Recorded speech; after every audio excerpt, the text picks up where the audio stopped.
አሰላሙ አሌይኩም ወረህመቱላሂ ወበረካቱ። ሰላም ጤና ይስጥልኝ። ውድና የተከበራችሁ የቻናሌ ቤተሰቦች እንደምን አላችሁ? እኔ ሰላም ነኝ አልሐምዱሊላህ። ለዚህ ቻናል አዲስ የሆናችሁ ሰብስክራይብ በማድረግ ቤተሰብ ሁኑ። እንዲሁም ነባሮቹ ሼር፣ ላይክ እያደረጋችሁ አበረታቱኝ። ዛሬ በአዲስ ርዕስ ተመልሼ መጥቻለሁ። የህይወት መንገድ የተሰኘው ፕሮግራም ክፍል 48 ላይ ደርሰናል። እንግዲህ እስከ መጨረሻው አብራችሁኝ ትሆኑ ዘንድ በአክብሮት ጋበዝኳችሁ። ዳዊት እንግዲህ ለህዌ አምጦ ፍቅሩን ገልጾላታል ማለት ነው። ህይወትም ፍቅሩን አልቀበልም ብላ ትንሽ ተግደርድራ ነበረ። እንግዲህ በስተመጨረሻ ፍቅሩን ተቀብለዋለች ማለት ነው። በሌላ በኩል ደግሞ ሚኪና ሄሩት የድሮ ፍቅረኛሞች ነበሩና እንግዲህ ሁለቱም ለበቀል እንደሆነ ሳሮን ቤት የገቡት ምንም ጥርጥር የለውም። ሄሩት እንግዲህ በባለፈው ክፍል እንዳሳለፈችው ብዙ ነገሮችን አገኝታለች። የእህቷን ልጅ ሳሮን አግታባት ነበረ። የህይወትን ልጅ አግታ ነበረና ሁለቱንም ነፃ አውጥታቸዋለች። ግን አንድ የቀራት ነገር አለ። አንድ ሳሮንን የምታጋለጥበት አንድ መረጃ እየፈለገች ነው ያለችው።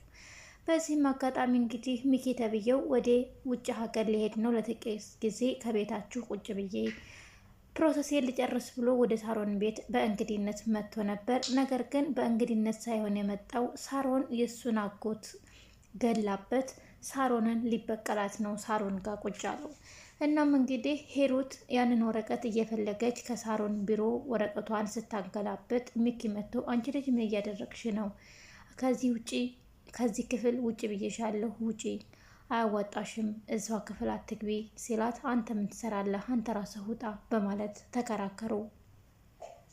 ሳሮን የፈለገችውንም ነገር ብትደብቅ የፈለገችውንም ብታደርግ እኔ እነሱ ቤት እስካለሁ ድረስ ቢሮዋ መግባት እችላለሁ፣ የእሷንም እቃ መንካት እችላለሁ፣ ምክንያቱም እህቷ ስለሆንኩ። ስለዚህ አንተ ውጣን ያልወጣም ስትለው እንዳምንሽ ወይም ጎበዝ እንዲልሽ ፈለግሽ እንዴ? በውጭ አሁን ውጪ ሲላት አንተ ያመሃል እንዴ? የምፈልገውን ነገር ሳላገኝ አልወጣም አልኩህ እኮ አለችው። በቃ ሄዱት ነገርኩሽ፣ አንቺ የምትፈልጊው ነገር እዚህ የለም አልኩሽ፣ ውጪ ሲላት አንተ እንዴት አወቅ? እሱን እንዴት አወቅ አለችው። ሄሮት ይሄን ለመረዳትና ይሄን ለማወቅ እኮ ግዴታ ፕሮፌሰር መሆን አይጠበቅብኝም። ስለዚህ ድንገት ትመጣብናለች፣ እባክሽን ውጪ እንውጣ አላት። እኔ የምልህ ግን አንተ ምን እየፈለግክ ነው? ምን እያደረግክ ነው? ቆይ ሳሮን ምን አድርጋህ ነው ብላ ስትጠይቀው በቃ የሆነ ነገር እንደደረገችኝ ካወሽ አይበቃሽ? ሁሉንም ነገር መናገር አለብኝ እንዴ ሲላት ቆይ አንተና በቀል ብላ ስትጠይቀው አንቺም እኮ እንደዚህ አይነት ነገር መሰሪ አልነበርሽም። እኔ ሳውቆሽ ሰውን የምትረጂና ሰውን የምትረጂ በጣም ጥሩ ሰው ነበርሽ አላት። ሚኪ ባክህን ተወኝ፣ ሳሮንን ቶሎ ብዬ ካላስቆምኳት ሁሉም ነገር ይበላሻል ስትለው እኔም የምፈልገው እሱን ነው አላት። በቃ ሄሩት የእህትሽ ልጅ ታግቶ ነበር፣ የእህትሽ ልጅ አስወጥተሻል፣ አስለቀቀሻል አይደል? ስለዚህ ይበቃሻል፣ ካሁን በኋላ ይሄ ነገር ማብቂያው አይመስልሽም ሲላት አዎ የእህቴ ልጅ አስለቅቄያለሁ፣ ግን የህይወት ነገር በጣም ያሳስበኛል አለችው። እሱም የህይወትን ልጅ ቢሆን አስለቅቀሽላታል፣ አንቺ ጋር ወስድሻታል፣ ካሁን በኋላ ይሄ ነገር ይብቃ ብዬሻለሁ አላት። ቆይ እሺ እኔን ስተወኝ፣ አንተስ ላጎት ልትበቀልለት ነው አይደል ብላ ስትጠይቀው አንቺ ደግሞ እሱን እንዴት አወቅሽ አላት። ስለዚህ ካሁን በኋላ ራሴ እበቃለሁ፣ በእኔ ጣልቃ አትግቢ፣ ለራስሽ ሁኚ፣ ለራሴ አላንስም ብሎ ሲነግራት እሷም ሳሮንን እኮ አንተ ከኔ በበለጠ በደንብ አውቃታል ማለት ነው። ስለዚህ አንተም እዚህ ቤት ልትበቀል እንደገባ ካወቀች አንተንም ትገልሃለች፣ ራስ ተጠንቀቅ አለችው። በሌላ በኩል ዳዊት አንድ ወረቀት በር ላይ ያገኛል። ወረቀቱ ላይ ገዳይ ተብሎ ተጽፎበት በራቸው ላይ ተሰቅሎ ነበረ። ያንን በር ዳዊት ያንን ወረቀት አንስቶ በተደጋጋሚ እያየው፣ ግን የወረቀቱ ላይ የሰውየው ስም አልተገለጸም። ብቻ ግን ገዳይ ተብሎ ተጽፎ ነበረ። እናም እየተንጎራደደ ማን ነው እንደዚህ ሊያደርግ የሚችለው? ማን ይሄን ወረቀት ሊያስቀምጥ የሚችለው? በቃ እዚህ ቤት የሆነ ነገር እየተፈጠረ ነው፣ ከኛ መካከል አንድ ሰው እዚህ ወንጀል የሚሰራለ እያለ እየተንጎራደደ ውጭ ለውጭ ነበረ ዳዊት።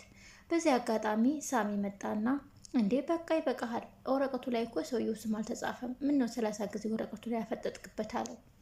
ቆይ እስኪ አንተ ሰውዬ ግዴለሽ ነህ እንዴ? በቃ እንደዚህ ነህ እንዴ? በቃ ይሄ ነገር እኔን ብቻ ነው ማለት ነው የሚያሳስበኝ ብሎ ሲጠይቀው ሳሚም አይ እሱማ እኛንም ያስደንግጦናል፣ ግን ምን ማድረግ እንችላለን? ሰውየው ስሙ አልተጻፈበት ምን ማድረግ እንችላለን አለው።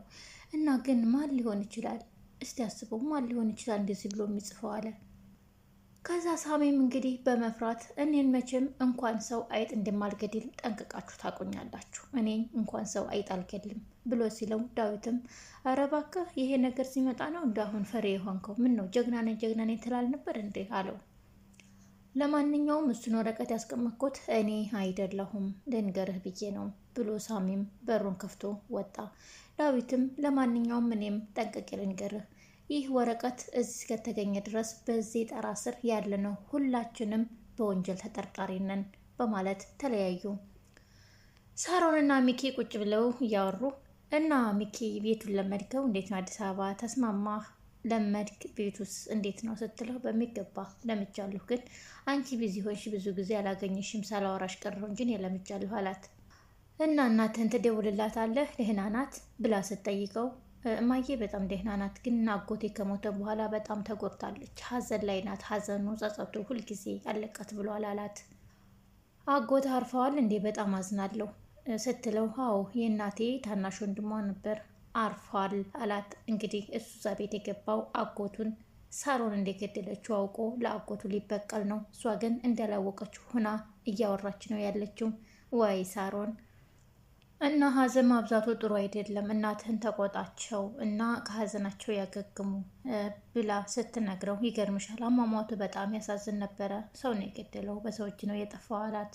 እሷም ያዘነችና የተቆረቆረችና ልክ እንደማያውቅ ውይ በጣም ያሳዝናል ስትለው አዎ በጣም ያሳዝናል፣ በሚያውቃቸው በሚያምናቸው ሰዎች ነው የተገደሉ አላት።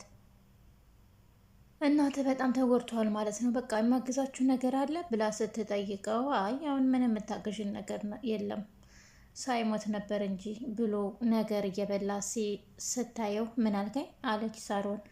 አይ ለሞተ ሰው ምንም አይደረግም ሳይሞት ነበር እንጂ ነው ያልኩት አላት።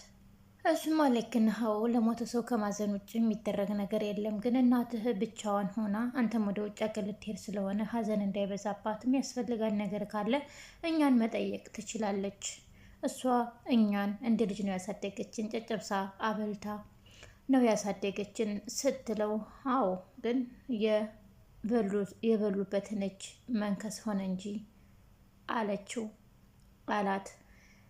እሷም ማለት እናትህ ተቆጥታብኛለች ማለት ነው አዝናብኛለች እንዴ ስትለው አዎ ብዙ ጊዜ ሳደጉ በኋላ አይጠይቁኝም እያለች በጣም ታዝንባችኋለች፣ እንደ ልጆች አሳድጌ ነበረ ግን ረስተውኛል አይጠይቁኝም እያለች በጣም ታዝንባችኋለች አላት። ሌላው እንግዲህ ዳዊትም ለስንት ቀን አምቆ የያዘውን ፍቅር ዛሬ አፈንድቶታል ማለት ነው ለህይወት በስንት ቀን ሲጀምር ሲያቋርጥ ዛሬ ግን የልቡን ተናግሯል። ህይወትም እንግዲህ እንደ መግደርደር ብላለች። መግደርደር የሴት ልጅ ወጉኑ አይደለ? ተግደርድራ ነበር። በስተመጨረሻም ሳትስማማ አትቀርም። ህይወትና ዳዊት እህትና ወንድም ናቸው። እንግዲህ እሱ አላወቀ እሷ አላወቀችም። መጨረሻቸው ምን ይሆን? በጣም አሳሳቢ ነው። እህቱን አፍቅሮ እየተሰቃየ ያለው ዳዊት ዛሬ የትዳር ጥያቄ የጋብቻ ጥያቄ አቅርቦላት እህትየዋም ተስማምታለች። ለቀጣይ ምን እንደሚፈጠር አይታወቅም። እንግዲህ ቤተሰቦቿ እነ ዳዊት መሆናቸውን ታውቅ ይሆን ወይስ አሁንም በፍቅር እንደቀጠሉ ይቀሩ ይሆን? በቀጣይ ፓርት የምናየው ይሆናል። ለዚህ ቻናል አዲስ የሆናችሁ ሰብስክራይብ እያደረጋችሁ ቤተሰብ ሁኑ። ላይክ አይረሳ።